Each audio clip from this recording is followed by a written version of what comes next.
Many retirees have been told that as you age, you should add more safety like bonds and cash to your portfolio.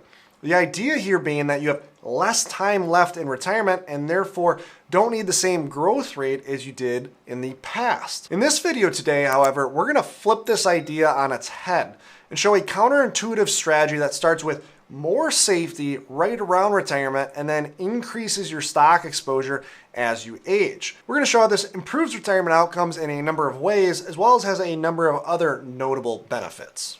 Now, before diving into this counterintuitive approach, I think it's important to first discuss a drawdown method that's extremely prevalent in retirement planning today.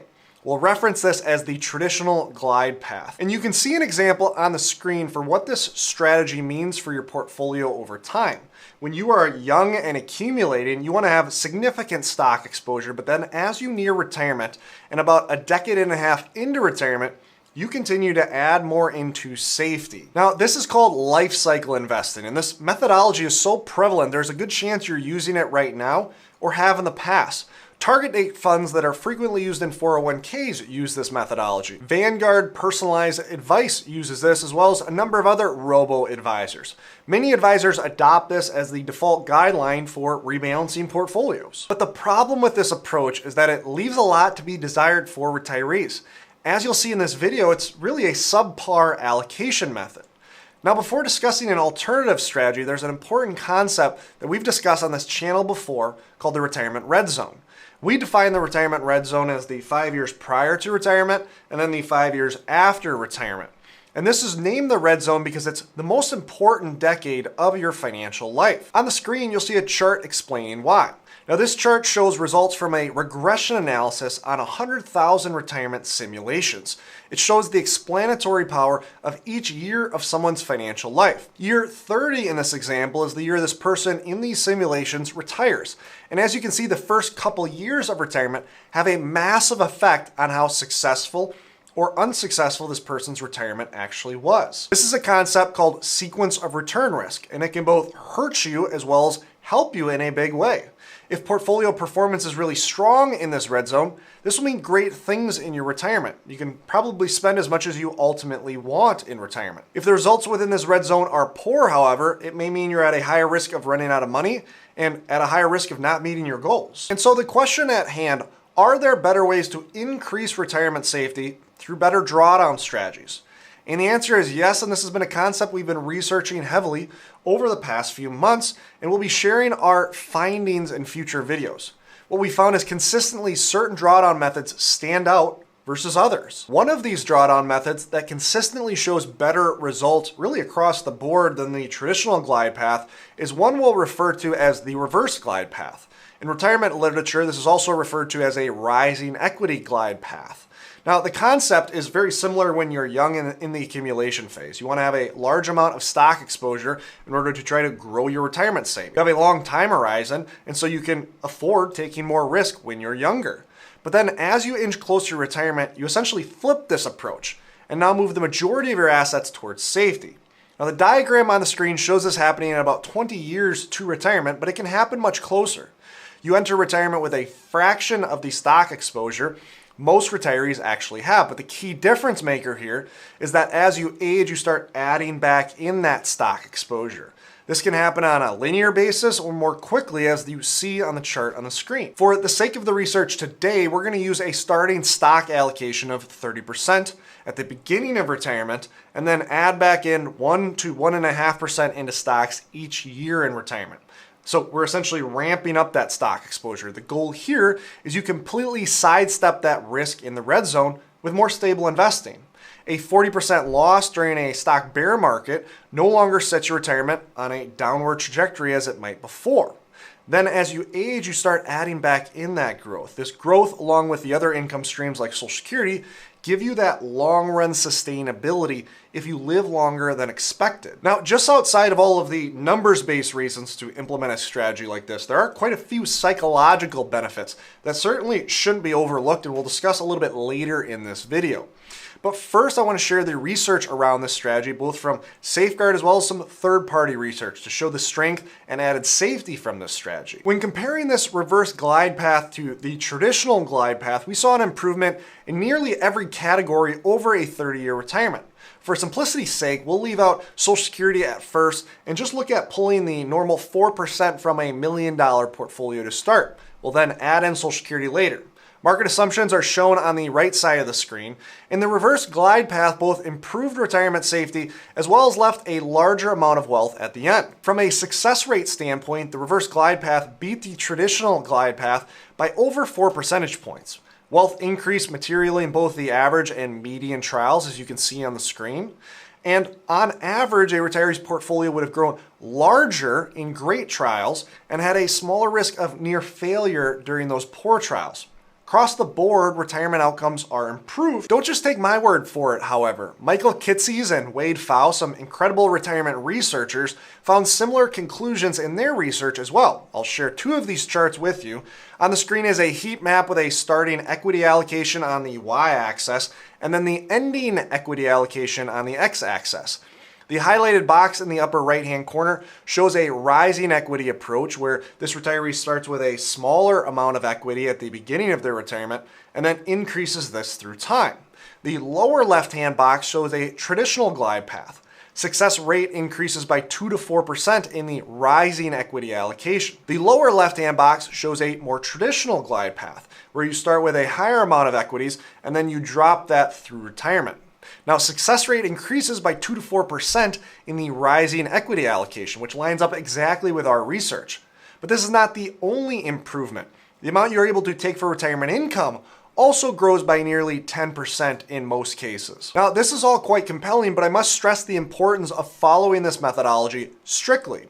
If you were to enter retirement with a ton more safety or a smaller equity allocation, and then you simply hold that through time, know that your risk in retirement would rise. Being too conservative in retirement is just as large of a risk as being too aggressive in retirement. And so the important thing here is you have to follow the methodology of increasing that stock exposure. But as you move past the data, know that there are other benefits that come from this rising equity strategy in retirement. For instance, let's consider Social Security. We've talked at length on this channel about the importance of delaying Social Security, at least to an extent, but this can be a scary objective for retirees because delaying Social Security, especially when you're already retired, means that you open up a bridge or a gap where you need to fund your income from your portfolio. Now, this can be quite nerve-wracking, especially depending on the market environment. Traditionally, if you're delaying Social Security and you run into some market turmoil during the bridge phase, sequence of return risk is amplified that much more. The reverse glide path, however, can be a great way to overcome this risk. Again, remember you are going to have the most safety when you first enter retirement, so right through that bridge. This leaves a lot more dependable navigation of this Social Security gap.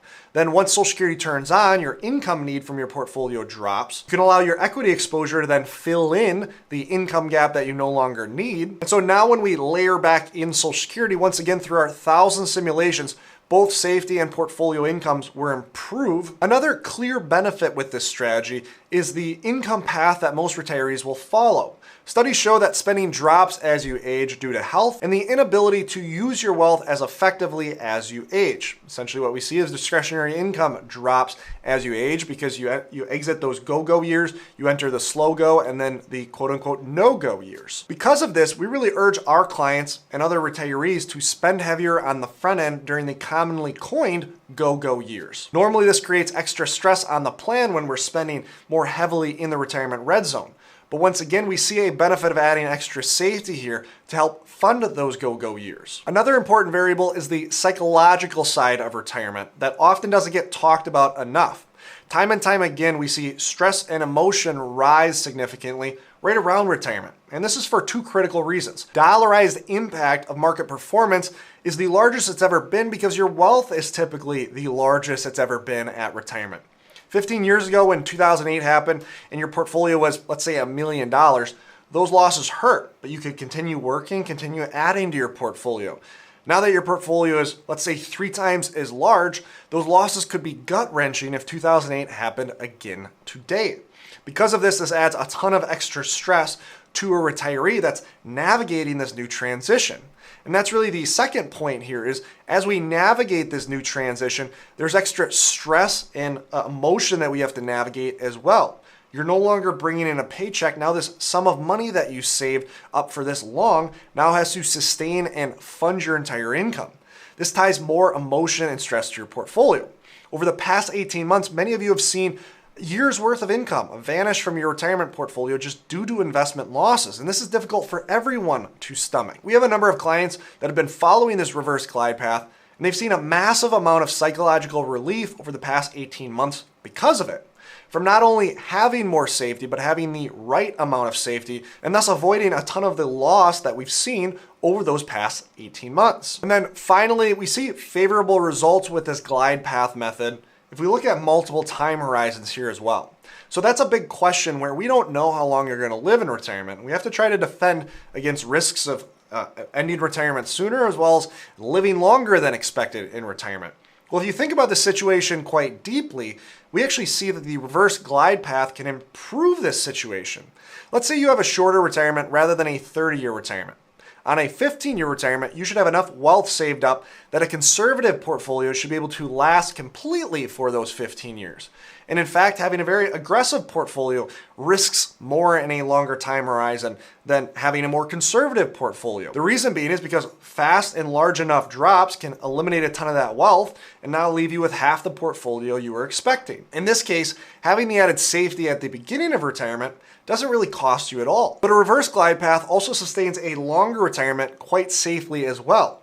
If you think about it, the deeper you get into retirement, the bigger risk you have of your money not lasting long enough as inflation continues to eat away at the purchasing power and whatnot. In the traditional method, you end up with a lot of safety late in retirement where inflation will have its biggest impact. Under the reverse method, however, the added stock exposure is meant to continue to hedge that longevity risk and thus hedge the risk of inflation. And we see this within the simulations. On every time horizon, we see an improvement in the reverse glide path relative to the traditional glide path. Now, the reverse glide path isn't bulletproof. If there is an extremely unfavorable equity market late in retirement, that may affect some results, but keep in mind that at this point, the time you need your money to last has now greatly diminished at this point in your retirement. So sequence of return risk is far smaller later in retirement than it was earlier. We showed this initially with that graph showing the explanatory power of returns moving through time. But the point of this video is that often traditional retirement strategies